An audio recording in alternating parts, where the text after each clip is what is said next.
o'clock. So I will call the meeting to order. Roxanne, if you'll take roll, and a note for the viewing public, I've got Ron on speakerphone. And if we'll all please stand for the Pledge of Allegiance.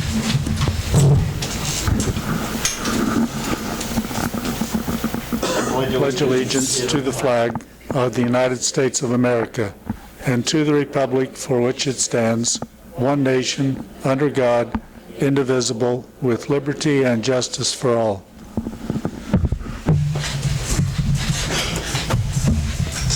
Has council had time to review the agenda? I make a motion that we approve the agenda set forth in the packet. A motion's been made and seconded. All those in favor, please show a voting sign. Ron? Yes. Public comments. Persons who wish to address the City Council regarding items on the agenda may do so as that agenda item is called. Persons who wish to address the City Council regarding items not on the agenda and that are under the jurisdiction of the City Council may do so at this time when called upon by the mayor. Comments on personnel matters, matters pending in the court, or with outside tribunals are not permitted. Speakers are limited to 3 minutes. Any presentation is for information purposes only. Donna. Give me 1 second here. Get your timer on. I just want to commend the fire department for that wonderful memorial they had on 9/11. It stopped me as I drove by. I just flat stopped and looked at it. Also, I love our street ceiling. It's really, really nice to go down the streets without a bunch of things. And I like all the new pipes going in. The third thing I like is the football stadium. If you haven't seen them, ladies and gents, that was Mr. Strickler and Jada Stockstill that did that on the signs, and the men's restroom is now accessible. That men's restroom is amazing, Donna. Well, it's $28,000. You want to give me some money?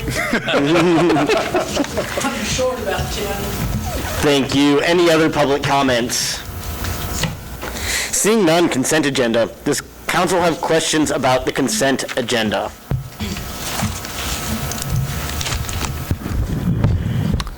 Make a motion, we approve the consent agenda.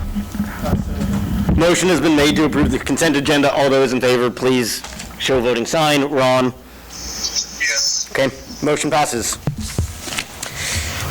Item A, CBDG, roundtable.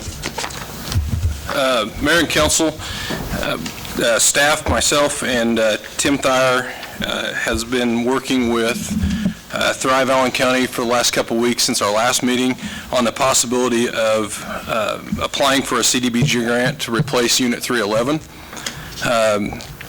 Tonight here with us is Jonathan Gearing and Becky Voorhees of Thrive. They were the ones that have been working on it, and I'm going to let them speak about the grant and kind of the process and the timeline that we're going to have to follow if we want to apply for this. It seems to be a very good possibility that we could get funded up to around $700,000 for the fire truck. So, guys. Yeah, so council, it was at the August 24 meeting that we first heard of the city of Iola's needs for a new fire truck. And so we came back from that meeting and we met the next day, and it was Becky Voorhees who pointed out that there's a community development block grant. It's a community facilities program, that's a category, that we could apply for through the city, and that funding, as Corey said, a maximum of $700,000 with a 25% match required at a minimum by the city of Iola. And you're encouraged to match more just because it enhances your chances of receiving that funding.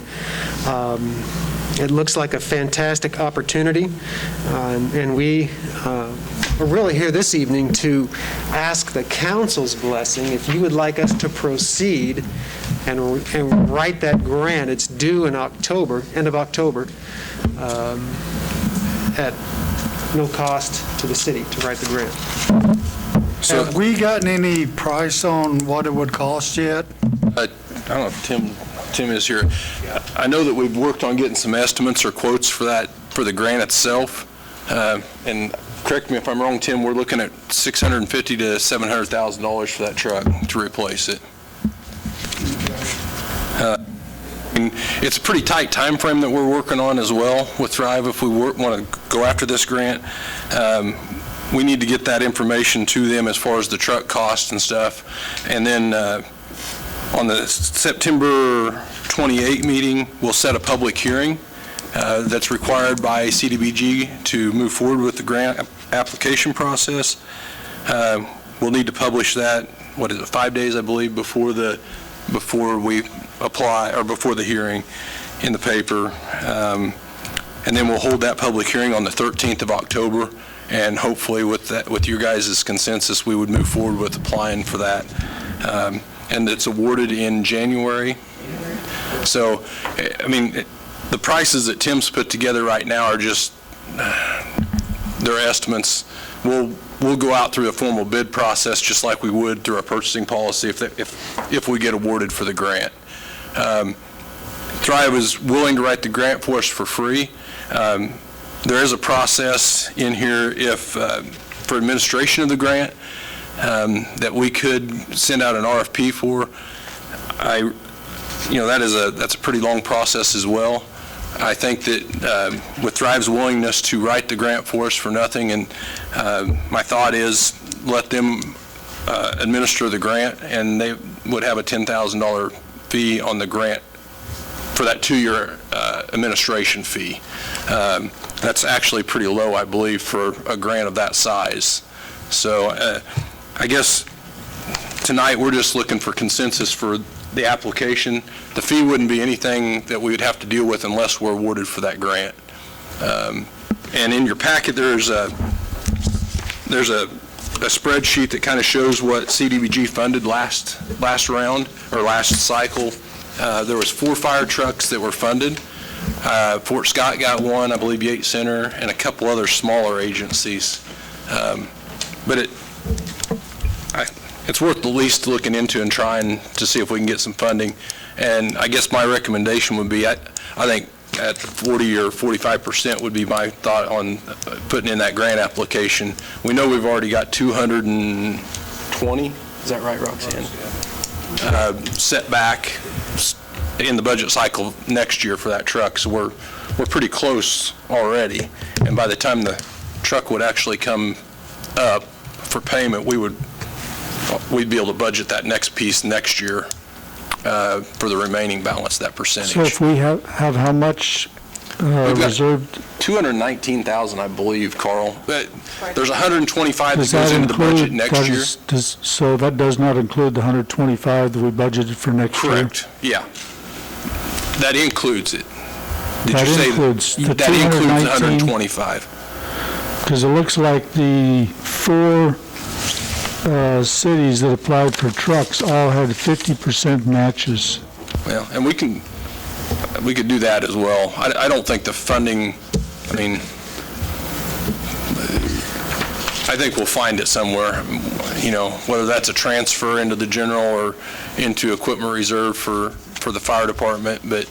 So you said this application would be for 2021 award, That's correct. and they're due in October 30th. October 30th.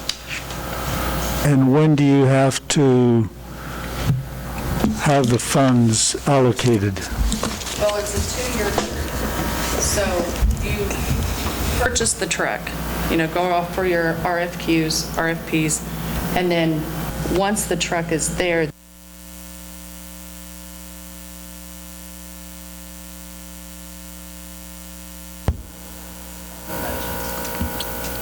so they just don't automatically put Right. money into your account. You have to request the funds. And we wouldn't be looking at that until after the truck's purchased, or until the truck's received, and that's 7 to 10 months out. Yeah, 9 months to a year. Well, unless the company requests 25% Right. down or something like that. And I don't believe when in the they past order, but- we've had to put any money down on those fire trucks, but There's that option. So realistically, then, the funds would need 2022? The 50% matching then? Well, Or whatever we decide, 40% that we've got, or we would be able to budget the rest of that for the 2022 cycle. I think that's the The difference? potential, yes. Okay. Because I don't think we'd be paying for it till But 2022. you're committing Yes. to the purchase in '21, so therefore. Yeah, we've got to find that funding then. '21. Yes. Committing to the purchase in 2021, but actually not paying the money until the truck is delivered in Correct. probably 2022. Budget though in If council 21. votes to have it purchased, then As far as the So if the accounting numbers, it's going to go back and hit Yes. the audit of If 2021. we were to put $125,000 into the budget in 2022, when we would likely pay for a truck if we were to be awarded the amount, then that would give us roughly 50% of the purchase price. Is this I- not including the trade-in value? Because wasn't there a Right. trade-in value? If So the we still company have we the- go with, there's a potential of that $150,000 to $200,000 Wasn't it? Yeah, it was trade-in. 200 or 205,000 for a Right. trade-in value, so. But realistically, I'm thinking that we would not trade in that truck that we have. Currently, we would hold that one, keep that one, and get rid of one of the older ones. Well, why would we hold that one if it's such a headache and such a pain and doesn't Well, I work don't- right? Why would we want to keep it? I don't think it is such a pain. I think we kind I of mean, that's what they told over-exaggerated. us, is it doesn't work right, so why would we want to keep a I can truck tell you, I that doesn't observed it work right? firsthand the other day from the insurance meeting. I went outside. It just came back from Kansas City. Had been at Freightliner for a week and a half, something like 3 weeks. I don't think that the solution for the fire truck is to get rid of it and buy a new one. I think the solution is to send it back until they get it fixed.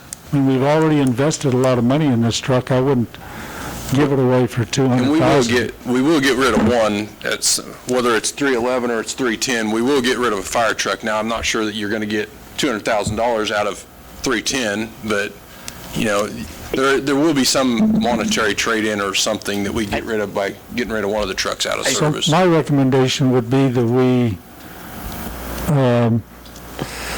first of all, express thanks to Thrive for being willing to apply for this grant for us and do it with a 50% match with the potential that if we were awarded, be able to purchase the vehicle or the truck in 2022. Council okay with this? I think it's fine that we go for the grant, but I do think that when it comes time to getting rid of that truck or trading that truck in, if we get a good chunk of money and it's been an issue and it continues to be an issue, why do we want to keep it when we can get money for a trade-in? And, I mean, why would we keep it until it's so far gone or it's got so many issues and problems, we don't get anything for it? And But we- I'm okay with the grant. We do have a little while out there to work on the truck. Obviously, we got to keep that truck in service or try to keep it in service between now and when a new one arrives anyhow. So we're going to continue to send this What, I couldn't, Hold on, Jim, hold on. I couldn't hear what Carl had to say. Can you relay what? Carl basically said we should put in the grant for 50% matching, which would be another $125,000 basically in the year, for the year 2022 budget. And that would get us there, basically doing what we've got in there now. Okay. I don't think that that's a terrible idea, but I think that the council needs to realize that every department in the state is going to put in for these. And when they do this, the likelihood of getting this grant is slim, very, very slim. And for us to fall back on a grant is poor planning on our part, and we need to be planning on this with or without the grant. I think we'll have time on that because we'll know in January, is that correct? Pretty quick That turnaround. gives us some time to keep planning. Right now, Thrive is just asking for the go-ahead and a percentage number, and are we fine with the 50% to make it more aggressive or more enticing? So, Like I said, we have put in for a grant every single year. Every department does. It doesn't matter if they need a truck or they don't need a truck. They're they're going to put in for a grant for the slim fact that they might get it.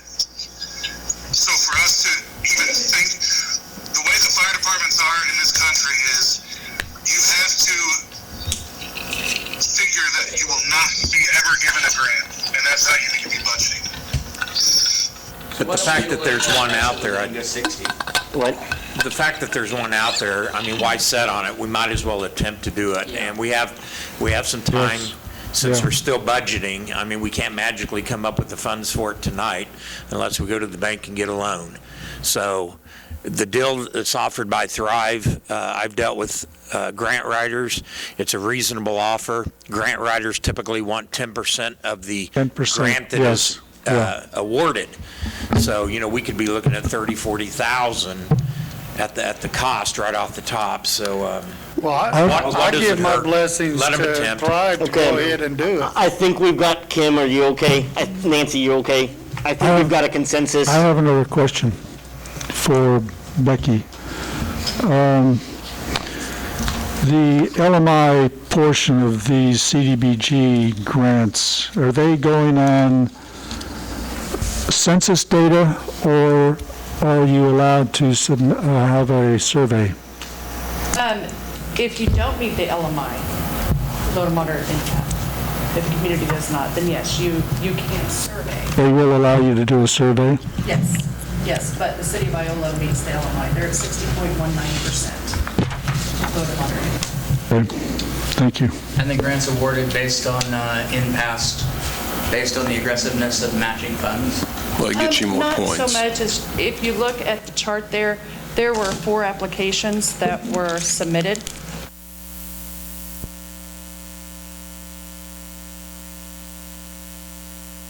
Well, you can see that how our LMI might compare with the cities that were awarded. You said ours was 60. 60.19, so we're right in there. we're close to what the others are. Especially with the match that we're doing on that, so. Okay, I think do you have marching orders? Do you feel comfortable that you've got a consensus here? Yes. Okay. Thank you, council. All right. Thanks, guys. Thank you. Item A, new business, neighborhood revitalization. Mayor and councils, the owners of 902 East Douglas is seeking an exception to the application for submitting the neighborhood revitalization plan. They missed the time deadline due to some other circumstances, and I believe Kay is here. You can come up if you'd like, Kay. The homeowner is here to explain and ask for an exception to the application process or the time constraints. And the only thing that they'll have to do if you guys approve it tonight is come in tomorrow and give Greg a $25 check to the treasurer's office for the application process. Council, are we okay with this? Yeah, I wholly support it. You want to make a motion for us? I'll make the motion to approve request of application extension of the neighborhood revitalization tax rebate plan for 902 East Douglas Street. I'll second it. Motion's been made and seconded. All those in favor? Ron? Yes. Motion passes. Thank you. Thank you all very much. If you'll just come in and get with Greg and get the application done. Thanks, Kay. Item B, industrial facility incentive package. I'm going to let Lissa take this. She's been dealing with them directly, so. Good evening, council members. As you are all aware, in April, Endurance announced the closing of their Iola facility. That same day, I started to have conversations with Peerless Products located in Fort Scott to discuss the possibility of their business diversifying their product line and possibly expanding into Iola. Peerless Products, founded in Fort Scott in 1952, is a Midwestern manufacturer of high-performance aluminum architectural and commercial windows for new construction, replacement, and historical construction. Peerless is diversifying their product line and expanding from their Fort Scott location. They are interested in purchasing the Endurance Building at 2702 North State Street in Iola to begin building their new line of commercial windows. Peerless is seeking incentives to locate in Iola from the Kansas Department of Commerce, where they have been working with Craig Van Wy, Commerce's manager of in-state business development. They are also seeking a package of local incentives. Peerless's operation in Fort Scott currently employs 400 people. They have recently purchased a facility in Nevada, Missouri as well to utilize as their showroom for their larger products. If Peerless purchases the Endurance building, they plan to spend the first 2 years on renovations and remodeling of the plant to fit the needed specifications. During this time, they will also utilize the plant for warehouse space while gradually building their employee base. By year 3, Peerless expects to have 80 employees working at their Iola plant. The base average wage of new jobs being created in years 1 through 5 at this particular facility will range from $30,000 to $35,000 per year, and that does not include overtime, profit sharing, or benefits. The projected number of net new jobs Peerless will create over a 5-year period at the proposed Iola facility is as follows.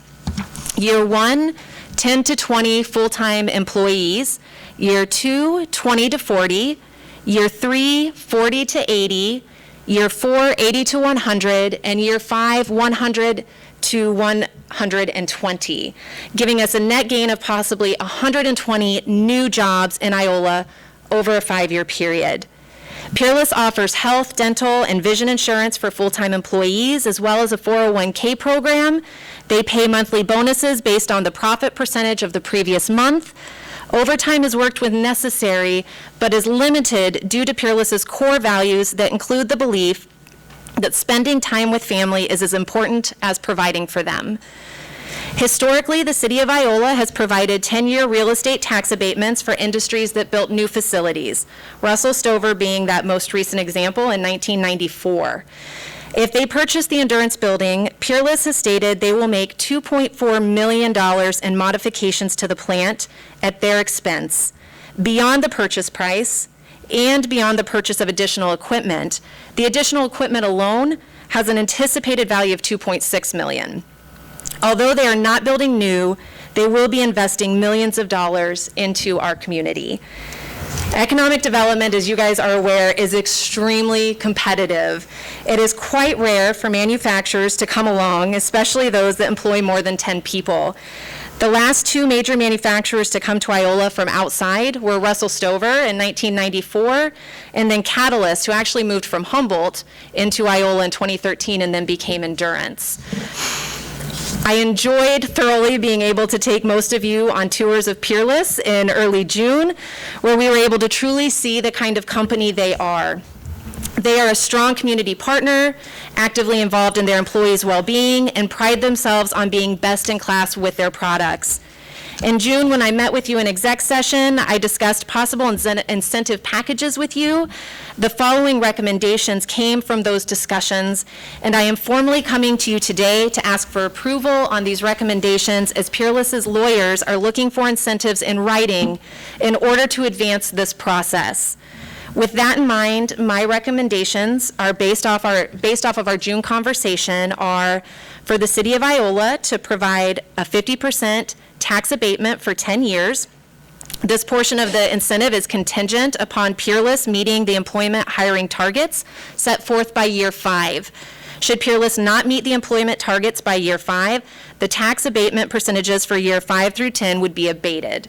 Would not be abated, excuse me. Let me get that right for the record. Would not be abated. For the City of Iola, second recommendation is for the City of Iola to grant $125,000 to Peerless to assist in costs Peerless will incur in upgrading the building, creating jobs, job training, adding technology infrastructure, and other essential growth. And third, for Peerless to be eligible for the Neighborhood Revitalization Program. And I do just want to remind you that as we talk about this tonight, it's not a done deal. This is another step forward in the process. It's a lot bigger step forward, and it's exciting, but this doesn't make it done. I just want to remind anyone in the community who's hearing this for the first time. So that's what I have. If you guys have any questions. I would like to note that 125 is coming specifically from the industrial fund, which is money we've set aside for industrial renovations, growth.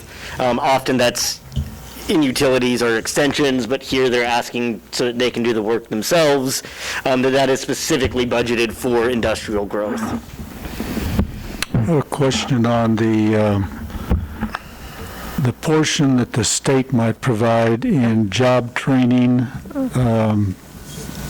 What does the state offer based on a company that comes in with this number of employees? Yeah, so the state has a couple of programs, and Carl, I thought you might ask, so I brought my handy little chart here. They have HPIP, which is High Performance Incentive Program, which could give a potential for up to 10% tax credit on new capital investment beyond the first $50,000 of investment. And there's a whole lot more on this list that I can hand you as well without going through 10 bullet points. The other is PEAK, which is Promoting Employment Across Kansas.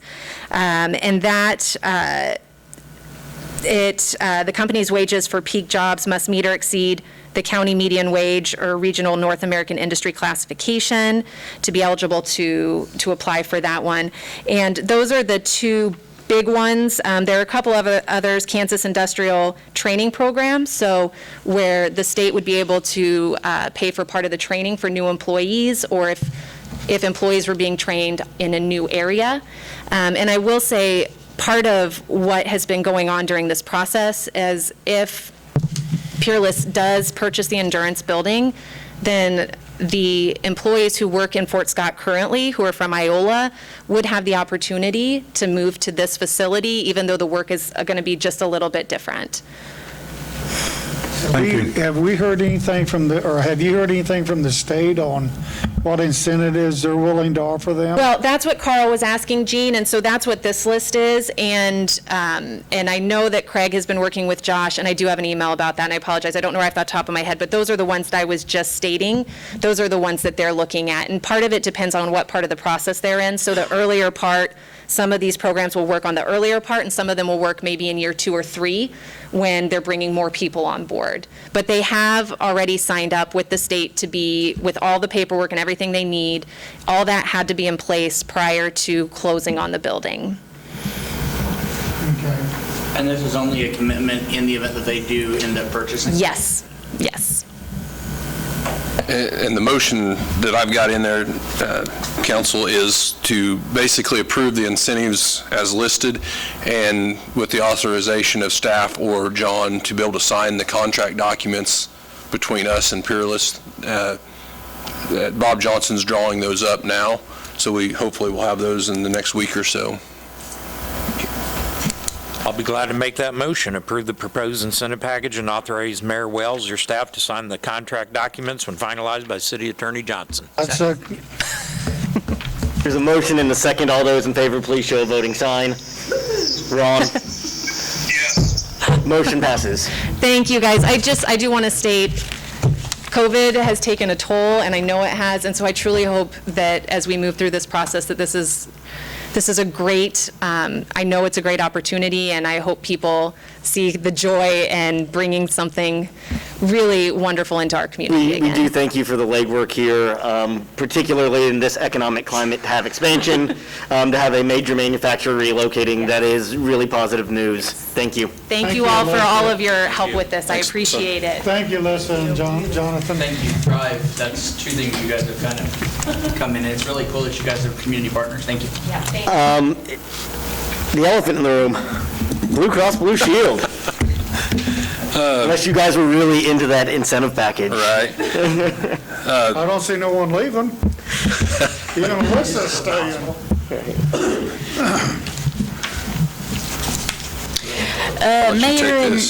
Mayor and members of council, it's time for the City of Iola to review our health insurance for the year 2020 through 2021. In the agenda item, there's a brief description on the renewal of our current plan. So the City of Iola is facing a 16% increase in order to renew our current policy. The 16% is above the 7% that we budgeted for next year's renewal. Table 1 in the agenda item shows the shortage in the budget if you approve the health insurance as is, no change. That would leave the employee premium portions exactly the same as current, the $22.04 per month for single, and the family premium is $250 a month. The shortage in the line item for health insurance would be $58,374.95. Excuse me. With that being said, with our grandfathered status, we are allowed through the grandfathered attestation to pass along a 5% cost to the employees. I had a couple of questions about how the 5% is calculated. I guess there is a misunderstanding. Employees and some members of council thought the 5% is based on the current premium. It's actually based on the premium that was paid by the city when the Affordable Care Act was passed in March 23rd of 2010. And I'll read you the exact question on the attestation form that I fill out on a yearly basis. So on the form, it asks, did the employer significantly lower employer contributions? So many employers pay a portion of their employees' premium for health insurance. Grandfathered plans cannot decrease the percentage of premium the employer pays by more than 5 percentage points measured from March 23rd, 2010, or it will be considered a significant increase and they will lose their grandfathered status. So back in March of 2010, the city paid 100% of the cost for a single coverage, and at that time they paid a premium of $390. If the employees at that time would have paid 5% of that, it would have made their premium $19.50. So that is where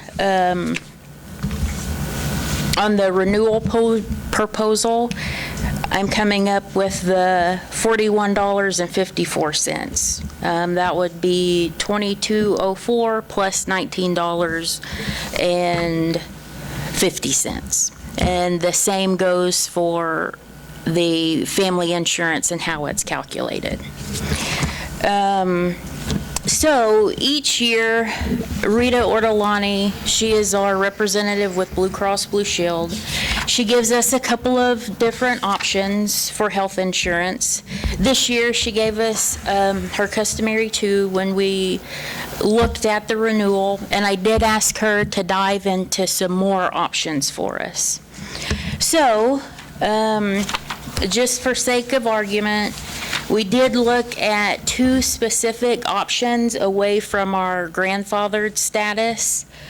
As far as option 1 that's in your packet, this option is HSA eligible. The premiums, we could keep those the same. As far as the deductible does increase for the premium, or excuse me, for the employees. The deductible for single insurance would be $3,000 and $6,000 for family insurance. There is also an out-of-pocket maximum for this plan, but it only pertains to prescription costs, not medical costs. Just looking at option 2, the deductibles are the same. We would keep the same premiums that the employees currently pay. The deductibles stay the same as well as they are now, $1,500 for single, $3,000 for family. However, there is co-insurance with this option too.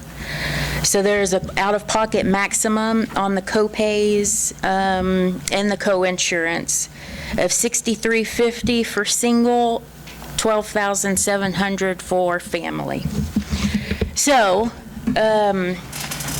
looking at the renewal for our current insurance, it's a little hard for me in my position because honestly, I'm on health insurance too, so I kind of have to play middleman. I have to play an advocate for the city, but I also have to play advocate for the employees. So I try to remain as neutral in these arguments as I can.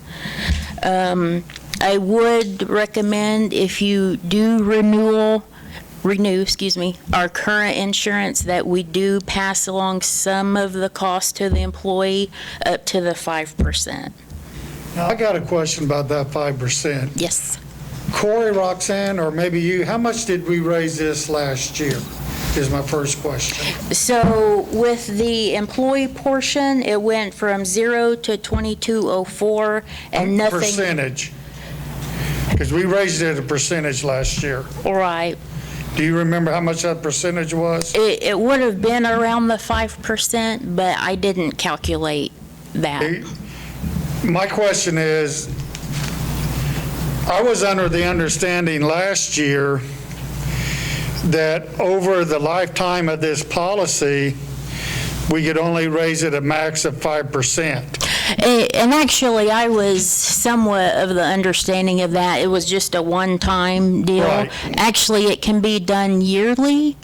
However, the IRS caps that in order to have a grandfathered status, you can only pass along, I believe it's 9.86% of the cost of insurance for gross earnings on the W-2. I mean, and that's, I mean, we're getting kind of far-fetched there, but Okay, so- long story short, it's not a one-time deal. We can do it yearly. So what we did last year, percentage doesn't affect what we do this year? Correct. Okay, that's what I was wondering. Okay. Thank you. My question, so all this time, we've talked about that pool of money that's been going in from everybody's medical savings, and we've had this pool of money. And we actually said we could take some of that money out to do these raises, which some of them are astronomical, the percentage of the raise. So why can we take that money out to do raises, but we've got this pool of money sitting there that we can't take out to cover this shortage? So I want to make sure everybody understands that we're providing the information. I mean, we're not saying, no, we cannot do this whatsoever. I mean, we're providing the information so that you all are aware that there is a budget figure, Okay, and this so- insurance renewal would be over. Right. So we have, since I didn't look it up, what is the amount that we currently have in reserve under our employee health insurance category? Currently, we have $855,443. So, Next so year, as- we have budgeted to transfer out, and that's not counting the premiums and everything that we still have to pay, to about almost $300,000 that we're To cover transferring raises, out. correct? So- So we need to reevaluate. under your information here, you say that this would potentially allow the city to contribute to employees' health savings account on a one-time basis with council approval. Now, that is if the council decides to move away from our current plan, away from the grandfathered status, and that would come into play if we look at options 1 or options 2. Well, I guess, first off, it appears to me that sticking with the grandfathered plan is too much to our advantage. So let me ask the question and have you restate something here that you brought up before, just so I understand it. Under the table 1, you've got single coverage 2204, and underneath that you've got renewal proposal 4154. And you said that was the 2204 plus 1950? And That's why? raising it 5%, Right. right? Right. So 5% of the,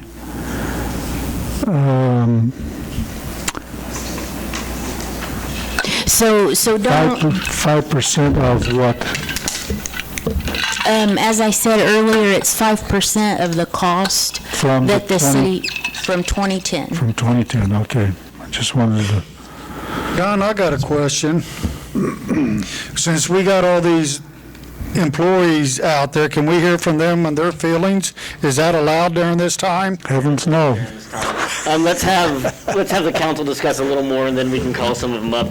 If there's anyone willing to speak? To talk somewhat about how the council's feeling before. I just think, like I said, we come up with money, we've got that pool of money. Insurance is one of those things that goes up and down, where our insurance premiums now are based on, what, the last 3 years' worth of claims, or claims from however many years ago. Then if you go through a good period without any claims, these things can go back down again. Number one, we don't want to get rid of a grandfathered plan, because you're never going to get this back again. Exactly. Ever. Well, and I would- realistically, the price increase is probably a reaction to COVID. Well, part of that is our workforce. The college went down significantly because they've become a younger workforce. I mean, it's just based on We that. have a lot of tenure in our workforce, and those claims tend to add up in those years.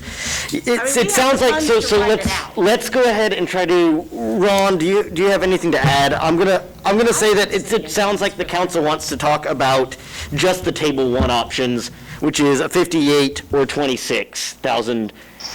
Is that correct? That we don't really want to get into table the other two options? No. Are you ready? Yep, I got you. I am opposed to getting rid of anything to do with the grandfather plan that we do have. I think it's a huge perk that we give to our employees, and I think it's why a lot of our employees are here and stay here. I think that if we get rid of it and pass a huge chunk on to our employees, I think we'll have a pretty significant amount of people looking for jobs at other places with better benefits. Okay. That's my stance on things. Thank you. So council, I think we've narrowed the question then into one of two answers, or, one of two possibilities instead of four. Is that correct? Okay. So, just so I understand here. So we have, let's say we're sticking with this grandfathered option. Do we have an option of, okay, we can leave it at 2204. We could raise it, the employee portion, anywhere from 0 up to 5%. Of the cost from 2010, not the current. Yeah, so that range is anywhere from 2204 up to 41. Well, I do think that next to pay, medical insurance is probably one of the most valuable benefits that we have. I'm sure most of the employees would agree to that that is probably one of the biggest expenses you have. I wouldn't be opposed to raising the amount of employee contribution, but I don't know that I would do it 5%. I might consider like 1% or 2%, but I think we ought to take what we could just take out of our reserve funding and cover the shortfall, which is $58,000. Right, and we can do that. One thing that Carla hasn't mentioned yet is, keep in mind, we've got some other rather large claims that happened this year that are going to hit us next year, or in the next cycle, so we will have potential of that increase being relatively close to what we're seeing this year, again next year. I would suggest the even number of $40 a month. That's $10 a week. I know that's a raise of $18 there, but at the same time, if you're only paying $10 a week for health insurance, that's still very generous compared to what we were paying at the college at one point. And to where a lot of insurance is. I know that is an increase, but at the same time, it keeps the plan, and then the city's going to take the difference out of that other area would be where I am leaning currently. think I like Carl's idea of the 1% to 2% if we have to do a raise, but If we I don't did even it- see why we have to do one. If we do a 3% raise, our shortfall will be around $39,300. The employees would come up with $33.74. Family coverage would be $268.30. But the way I look at it, I don't even know why we have to raise it. I would stake it where it's at, and I'm just thinking long term on this, where, we can eat this year pretty easy, but I don't want to be in this boat again next year. And I guess that's also where everybody, there's a lot of department heads sitting in here. Everybody needs to be forward-thinking and looking at their budgets and thinking, what are we going to do if insurance goes up? What can we get rid of? Can we get rid of a little bit of uniform allowance? Can we get rid of phone stipends? Can we get rid of some other of those little perks that don't make or break you, that don't make a difference in your livelihood? So this gives department heads and departments time to plan and think forward to what if next year. My suggestion and I like that 33 still, it's much more doable. And the reason, again, is that we don't want to get into this to where that fund's gone and we have to make that change. This gives us time and says, okay, at that current rate, you've got this for 2 years. At least we know it's going to go up, but at the same time, we're planning, and you don't see that big jump in what the premiums are going to cost the employees going from 22 to whatever. I know at the college that's been some of our biggest when it jumped from $0 a month to $150. And this would be kind of a stair step in there to try to level that payment down. What question you got, Nick? I've got a really dumb question, and I won't pretend to understand health insurance or health insurance renewals at all. But I know that a couple of jobs that I've had, when you start talking about things like grandfathered plans and things like that, a lot of times you start seeing these added expenses as a way of the company basically putting their hand on your shoulder and looking at you going, hey, we're going to walk you into the next room, we're going to show you what the new model looks like, and if you don't, we're going to nickel dime you to death. So how much of this increase is a result of actuarial science, and how much of it is based on the idea that they would really like us to get rid of it? I can't speak for Blue Cross Blue Shield, but last year we moved away from our self-funded plan to a fully insured enhanced plan. So previously with the plan, claims held on for 3 years, and that's how our increase or decrease was calculated. Okay. Well, moving away from that to the fully insured, we're only looking back at claims for the past year, which has been beneficial because the previous year, looking back at those 3-year claims, our percentage increase was 34%. Typically, we have anywhere from 1 to 6 high claims each year. This past year was a little not typical. We actually had 12 large claims, so our claim usage doubled. Essentially, I don't think it had anything to do with COVID. There are a lot of factors that come into play as far as health care, but like I said, I can't speak for Blue Cross Blue Shield. I can only present the information that they give me. I was just curious. Yeah. When was the last time that it was increased as far as an individual? Last year. Last year. And just for the single coverage, not for the family coverage. And just to give you an idea, Rita, our Blue Cross rep, she gave me a report on the actual usage, and I wanted to share that with you. So as far as claims, 61 of our employees didn't use the health insurance at all. There was zero cost on the insurance. 31 of our employees had claims that were from a penny to $1,000. The next bracket, we had 15 employees that had claims from $1,001 to $10,000. 11 employees had claims from $10,001 to to $50,000, and then one employee had a claim that was greater than $100,000. So with the two highest brackets, the 11-1, that's where our 12 large claims come from this previous year. Ron, let's have you chime in here. What is your opinion? Are you of leave the single coverage at 22 or somewhere between 22 and 41? We can get into the nitty gritty then of what percentage there, but let's just start getting a feeling for what the council's going for. I think with the increases and everything that we've had, I think it's only fair to ask for the maximum of the $41 or whatever we can charge for single. And then also, I think that we need to have a raise in family as well.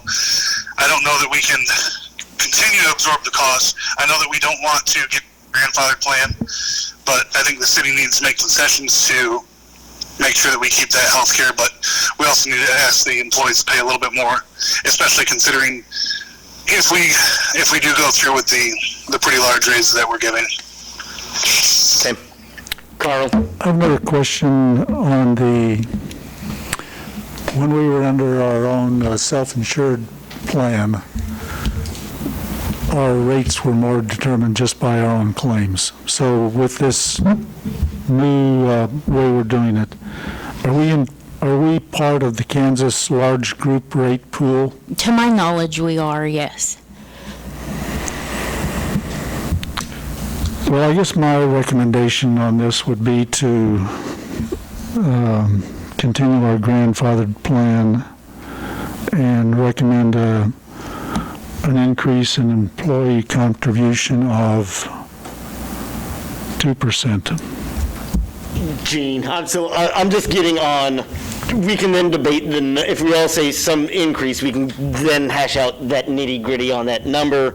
I want to hear from the employees that are here before I make a decision on that. If there's any employees willing to speak, this is your time.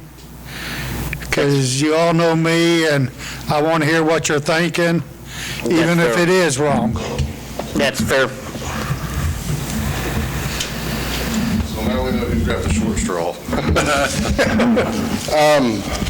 A lot of what Carla has said tonight, we agree.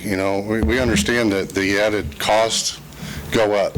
We're not opposed to seeing our side of it go up a little bit. It means that much to us, having such a younger group right now. I'm going to get in trouble for saying this later, but our seniors, they're getting far few between. We're becoming a younger city, and I think that's immensely important. And we're all about family. We're actually a huge family out there. So, this kind of hits home. And insurance right now is a huge commodity to us. And any consideration to it is towards our grandfather clause. And I think that's where our representation tonight was that. And it's a sensitive, it doesn't fit everybody, not one plan, but this one has seemed to work the best for everybody. And also would like to thank Carla. She has a very tough job, and she's taught me a lot when we used to have this on the task force. So immensely, she does a great job, and that's about all we can ask for. So appreciate your time and having us and your considerations. Is that the general sentiment then? Anybody else want to speak? Is there any reason why we couldn't do a show of hands on who would be willing to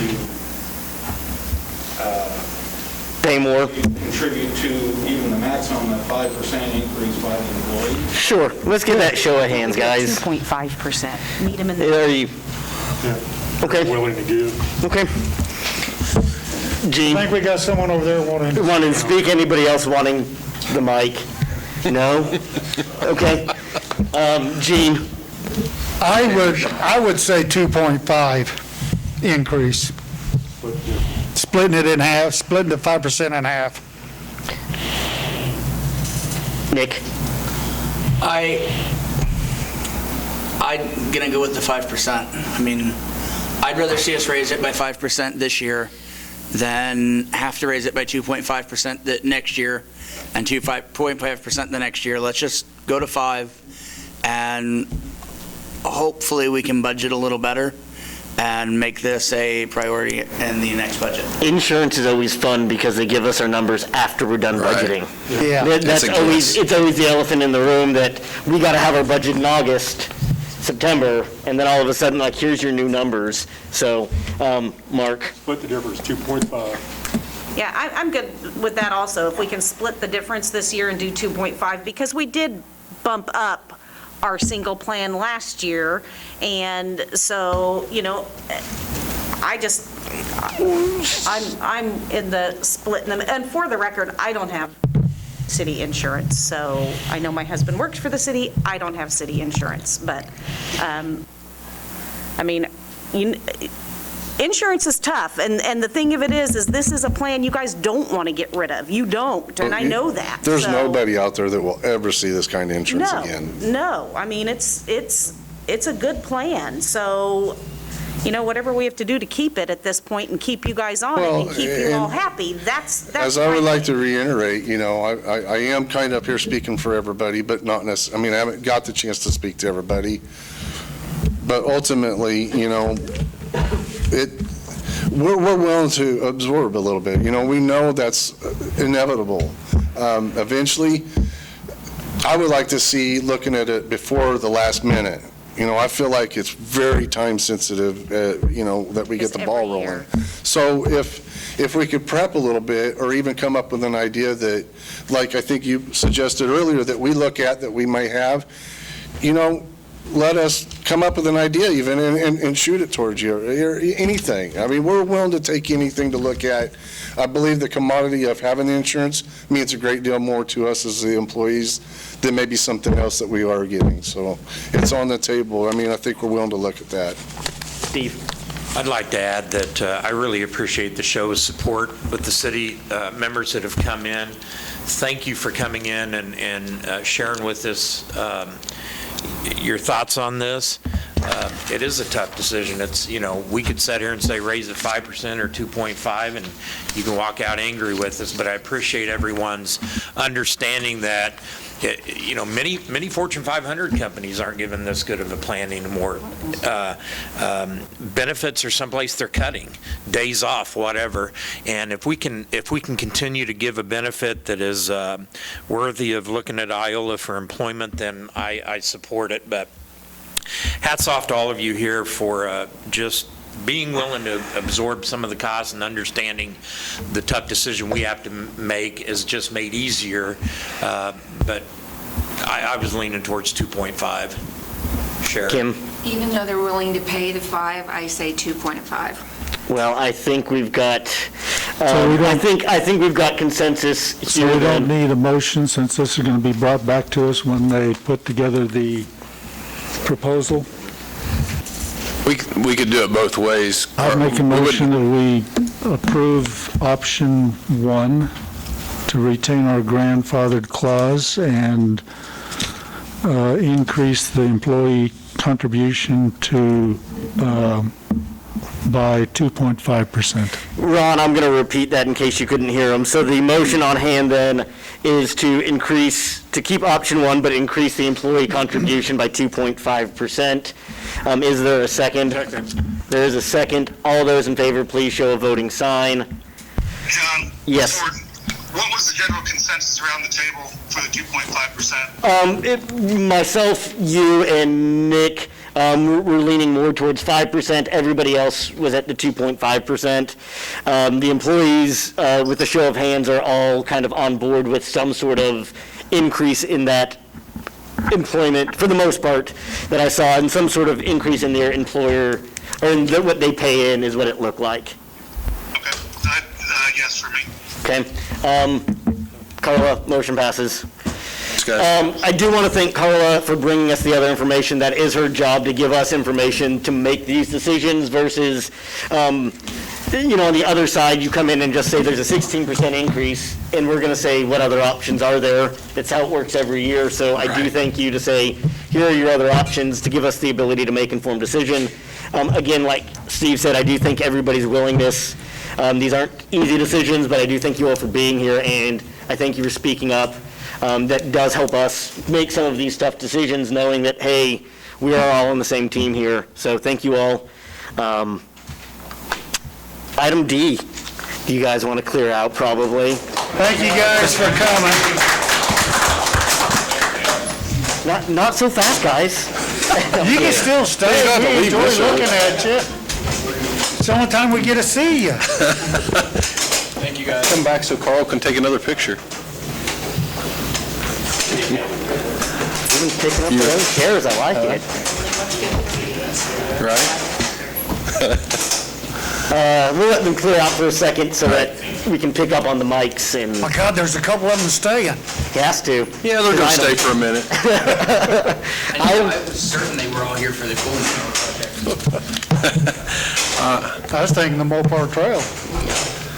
Item D, cooling project. All right, Mayor and Council, during the 2019 budget process, we set back $250,000 for the allocament to replace 4 existing cooling towers at the Wartzilla units, and we are looking to replace those in-house to save some cost. Mike's went out and got an estimate, and for $198,600 for the materials for those cooling towers. Like I said, that's cheaper mainly because the guys feel comfortable with doing the work in-house. Yes, actually, we're just replacing exactly what we got. We're not getting nothing better, nothing less. Everything's just going to be unbolt and drop right back in. We're going with the exact same piece of equipment that's in place right now. And this is pretty proprietary with the Wartzilla units, so we can't go outside of this distributor. Is the only one in our area that can sell it to us. And they were designed actually for this cooling aspect of what the cooling towers do with the amount of flow and the water as it dissipates over. So, I mean, it's kind of pretty sensitive. We stay with what we got, or we lose a little bit of maybe some of our, actually, it was going to be over $250 if we didn't do the install ourselves. There's our insurance. Do we get it? That's why I asked that. Yeah. Do we get the equipment to install these? I mean, how big of a unit are we talking? They're kind of big and bulky, Gene. That's all they are. It's nothing that we can't handle, and size-wise, it's a little bulky, but we'll be able to get it with the equipment we got with the digger truck and, the backhoes and stuff. I mean, it's manageable. I mean, we'll be able to make it do. I mean, is there any resale or scrap value to the old unit? I don't imagine much, but it's a little bit of copper and mostly rusted up sheet metal and a bunch of that's what I figured. Fiberglass and seam sealer holding it together right now. And we ain't gonna have to rent a crane to... No, this is all, everything we got at the city, we'll be able to take care of what we got. All right, that's what I wanted to know. There'll be some odds and end materials and pieces that they'll buy, but it will be likely not taken out of this budget. Gaskets and things here and there we'll have to replace, but this is for the materials for the project. Yeah. Overall. I'll make a motion to accept the quote from Midwest Machinery in the amount of $198,600 for replacement of the cooling towers for the Wartzilla generating units and mega. I'll second it. I'm speaking for a couple of departments I'm going to drag in to help us. They ain't here right now, so. Well, nice knowing you. There was a motion and a second to approve the purchase from Midwest Machinery of the replacing cooling towers for the Wartzillas. All those in favor, please show a voting sign. Ron? Yes. I've got a question. No. Mike? I'm assuming that there's still no option to have these usable in the wintertime. You still have to drain them, right? Yes. Okay. And these have been in use since 1990? When was the... 97 for Unit 1 and 99 for Unit 2. Basically 23 and 21 years we've had them in service. Yes. Are unrelated, are the smokestacks, the... Catalysts still working right? Yep. We had a performance test first of spring with them, and they were still under the 93% reduction, so we're good on all of our units past, matter of fact. Maybe one at Bassett was a little skeptical, but we ain't got to worry about it for 5 years, so. So how often do they have to be tested? Every year on the Wartzillas and every 5 on the diesel units. Yes. So when will this work take place? On the cooling towers? Well, next year? No, we're going to do it this year. I'd like to squeeze it in this fall sometime, maybe November-ish and get it done before next year. the Unit 2's actually the newer of the cooling towers. It's about leaking more water out than we can add right now to it, so we're going to have to get it done this year. We won't be able to use it next year. Can you get the units now? I know there's problems because I've had windows ordered for my house since mid-June, and they're saying they're backed up at the manufacturer. Is that going to present a problem? It's not going to be as big as problem you think. I think everything's up there. They just got to assemble it and see what pieces they need, because we're all basically putting 4 of them in, just 2 and 2. It's not like a great big complex that's got 16, 18, 30 of them on top of a building, you know. It's kind of small potatoes to their project that they're used to doing. So, but you'll be able to get the units this fall without having to wait? That's what I'm being told. All right, that's what I want to know. Yes. I'm just curious why the discrepancy in the 5-year and 1-year inspections? With the reduction on the diesel units is 70% because they're so much dirtier. For the gas plants, natural gas is so much cleaner, so it's 93, so they make you test them every year, and it has to do on the run hours also. Yeah. Thank you. Thank you. We good to move on, or? Okay. Item E. No, I'm good. We're almost done now, Mike. Chuck, you We're almost done now. We got one more thing. Thank you, guys. Thank you. All right. Thank you, folks. And thank you for your diligence out there on that plant. Mayor and council, as part of the planning for the potential trail extension of the MOPAC, staff has been working on obtaining an easement or a parcel of land located at 308 North 1st. This is the only piece of land that we really don't have an easement or a right-of-way to put the trail on if the grants get awarded. Strangely enough, this was also a house and a property that had a substandard house on it and was condemned, was tore down just recently. I've been talking with the owners, Gary and Vicki Curry, for a couple months now, and they've been very open with the fact that they'd like to sell the property to us for the cost of the demolition. The total demolition cost was $32.75 for Rays to tear it down. However, the city, we really don't need a 100 by 139 foot lot in there. That's 2 lots. Really all we need is the south parcel. It's lot 3, and I believe it's 50 foot wide north to south by 139 foot east to west. It will allow us to get that trail across over to First Street and then drop it down into the Benton Street right-of-way eventually to the new elementary school site. What I've tentatively offered or talked to the landowner about is offering $1,500 for the purchase of that one lot, and then they would reimburse the city the $1,775 for the remaining cost of the demolition. Will that be enough for you to get your construction easement? Yes. Well, we won't have an easement, Carl. We'll just actually own the parcel of land. They're going to quitclaim deed it to us. Won't need any additional? No.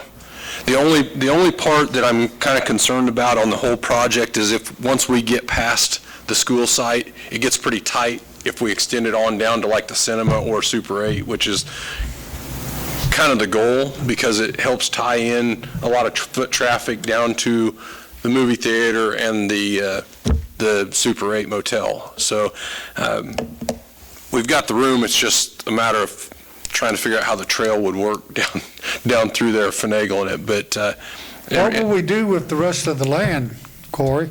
Mow it. Well, right. And part of that, and part of that land, Gene, I mean, it's only 50 foot wide, and there's also a little ditch that kind of runs along the south side that we've got to maneuver around. So a lot of that property will be eaten up by the trail. I mean, oh, okay. I mean, you're talking a 12-foot wide trail, and you're going to have maybe 8 or 10 feet on each side of the trail, and some spots less. So, okay. I did talk to the neighbor, and they're going to try to buy the other parcel, so they might take care of it for us. Right, and generally right now, where the trail is going to be located is mowed by landowners now. It's a dedicated road right-of-way, Benton Street from First to Kentucky, that has water and storm pipe in it, I believe. And we've looked at it a number of times in years past to vacate it. Landowners have wanted to build a garage on it or wanted to expand their house. Well, unfortunately, the water line and the storm pipes are in the way. And we reverted back, I think it was 20 feet on the north side in between First and Second, back in the early, like 2008 timeframe, if I remember. No, would have been probably 2005. And we looked at trying to revert more of it, but the utilities don't stay straight in the easement, so it was difficult. So we reverted back a little bit of it and kept the rest, and people are mowing it just like they would if it was a road right away from the curb back. So, and the goal behind this is, I mean, Thrive has we've applied for 2 grants, one through Wildlife and Parks, and one through the Sunflower Foundation. The Sunflower Foundation is close, so hopefully we can get some of that stuff worked out and be moving forward pretty quickly. And a lot of this is going to be in kind. We probably won't have a lot of contractor work. I visited with the county, with Mitch Garner, about using their lay-down machine to do screenings, just similar to the Southwind Trail, rather than put hard surface in and have more maintenance for us or added cost. We can do it fairly reasonable with in-kind labor and potentially just hire out a contractor to do the handicap ramps at the streets and some of the signage.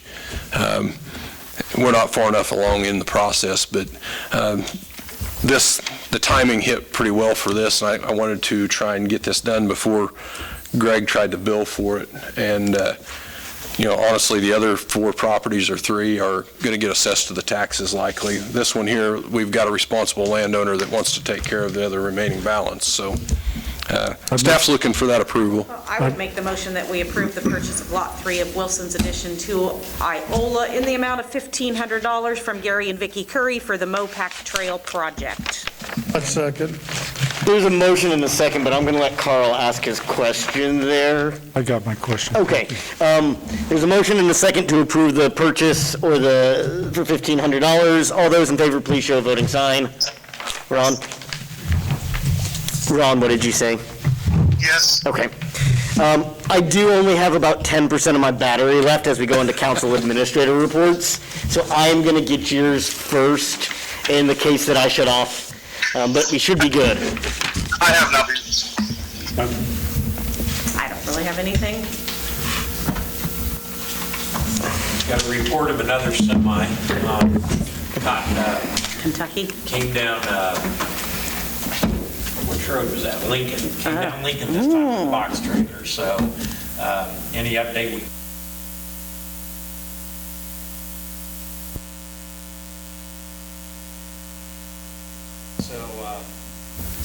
Any update on the runoff erosion at North Cottonwood and Cedar Brook Estate? That and then some utility issues that we need to bring up at some point in time, but otherwise nothing tonight than that. Nothing. I have a question on, Corey, if you know how the earthwork is going over east of Kentucky on the school project. Yeah, it's huge right now. I think their dirt work is coming along very well as far as timing goes. It looks like to me they've got it down to about where they need to be in most cases. They've tore down the other 2 buildings, the old M&M Packing, just recently, and we're still dealing with truck routes. I'm waiting on Bob Johnson to get me the truck route stuff on the road wear and tear, but I think the school project's moving along pretty good. My biggest concern with that whole project is I've heard just enough to think the site plan is going to change a little bit as far as reduction in parking or at the high school site as well as the elementary school site, just to cut some cost. So I've been trying to work with those engineers in the school to get a revised site plan at some point so we can have that for record rather than have an old site plan. But I think the dirt work's moving along really well. And so is that dirt work still with the EPA? My understanding is it's 2 separate pieces. The dirt work from where the building is built back to the east is being remediated through one contract, and the west end is through another contract. I think that the company that is Veterans Worldwide is doing all of it, but it's 2 separate companies or 2 cleanup processes through the EPA, if the way I understand it. Number one, because I think the way they do the cleanup for underneath the parking lot's different than the way they're going to do the cleanup for underneath the building or on the playground, as far as capping and how deep they have to go. I should have asked you earlier, but do you have anything to report on how the wastewater project's going, like the smoke testing? We should be getting a report back here. The 54 highway project, I look for probably in November for them to give us a final report and have them come present it here. I can't remember when the end date was on the sewer project off the top of my head, Carl, but it should be. They've got most of the legwork done. There's still some televising to be done. The smoke work was done. The manhole inspections are complete. So there's really only one phase left of that, and then they'll compile that report. I'll check in on it, Carl, and I'll send it out in an email, an update. Follow up to what he asked about the smoke test. I would still be interested in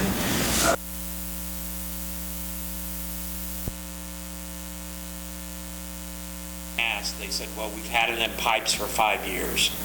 Now, Iola's had it 4 years. 4 or 5, yeah. 5. I'd like to see the 9-year-old stuff in the other cities, and I'd like to see ours that have been lined for how they're holding up. Right, and we can do, our camera's not the best in the world, but we can do some cameraing to give you guys kind of it's not the most pleasant video in the world to watch, but it does give you an overview. The whole idea of it being a sock similar to a casting material, in my limited knowledge of architectural engineering design, does not sound like something that's going to sustain and hold up. We're paying for the rebuild. So right. Is it, in 15 years, are we going to have to get more money to take care of this the right way? We're still paying on what we're doing. I just want to make sure it's still a good investment. That's all I have. Thank you. I had a citizen approach me over the weekend stating that they did not know the city of Iola had a surveyor on staff because a city staff employee come down to their house. There's been a dispute on a tree, and looking where the property line is, they said, you can clearly tell that the tree is on that side of the property, but the city staff said it's on this side of the property. We shouldn't be involved in any discussion as far as that. That's a civil matter between two, unless you're talking about being on the road right away. Oh, this is between houses. Yeah. But she told me that a city staff employee told her that it was on their property, not on hers. I know in the past, Gene, when citizens come in, we will pull up the county's aerial photos and the property lines or our GIS, and we can give them a general idea. And that's usually just what it is here is our interpretation of what that aerial photo looks like.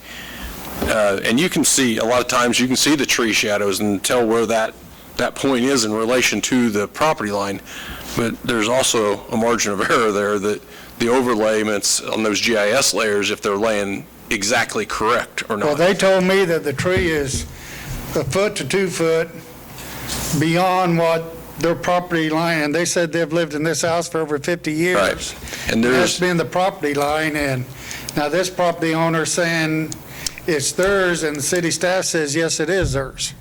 Well, I'll be more than happy to visit with you about it afterwards to see who that is as far as the location, so we can try and clear that up. But city staff shouldn't be telling, I mean, that is a civil issue between two property owners. If it's on a property line, they're going to have to purchase a survey by a land surveyor and get pins set if they want to know exactly where that property line's at. That's what I told them. Yep. I said, city, we don't get involved in the dispute. You need to hire a surveyor. Unless a landowner comes in, and like I said, we will print a map off for them and give it to them, and that's up to them what they use it for, but we won't typically get involved to that nature, or shouldn't. All right. Nick, you got anything else? No, I don't have anything. I had my usual. I had some folks concerned about stop signs on the south side of town. As for me, we do have our SGR report came in, closing the application process. We had a much better pool this time. We have 24 total applicants. We did have 10 in the A tier, and the initial response talking to Carla is, rather than going through, last time that we went through this, that A tier seemed to be really where we want. Moving on with the A tier candidates, all 10 of them, in case one or two of them drop out into that second phase, the questionnaire and then the video. As we move forward, are we okay with that? Again, that's why we pay them. They do pretty good on our scoring, and we told them what we want to see, and they've scored them all. And after that, we'll see some other things there. But we are moving forward in that process. Other than that, Corey? Just a couple things. Next council meeting, we'll have a few things, mostly general end-of-year stuff for us. The gap waiver that we'll have on the next council meeting, appointments of city officials, either at the next meeting or the one following, probably the next one, if I can get all the letters from the city attorney and the judge and the city clerk, as well as the police chief. Berkeley and I are going to visit with the Foundry people from Topeka that did our restoration of the zinc statue the first time. They're actually going to come down and look at the statue and give us a price for renovation.